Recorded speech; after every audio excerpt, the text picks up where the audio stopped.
घराशेजारीच आहे हळदीचा कार्यक्रम, तर आता आम्ही तिथे जातोय आणि आता वाजलेत रात्रीचे 8, तर सगळीकडे काळोख आहे आणि घर खूप लांब लांब आहेत, त्यामुळे तुम्ही बघू शकता कसं रस्ता आहे एकदम वर उंच, चालत जायचंय पायऱ्या पायऱ्यांनी. आणि गावामध्ये काही जास्त लोक नाही, तर थोडेसेच लोक असणार, 10-12 घरांचंच गाव आहे आमचं. मला दाखवते हळदी कसं असतं ते, मी पण पहिल्यांदाच बघते.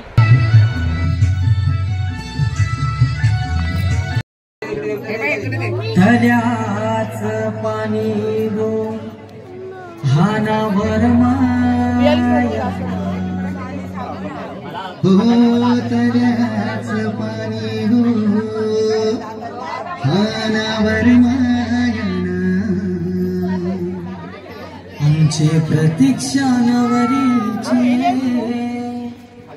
या गोहाल नावाला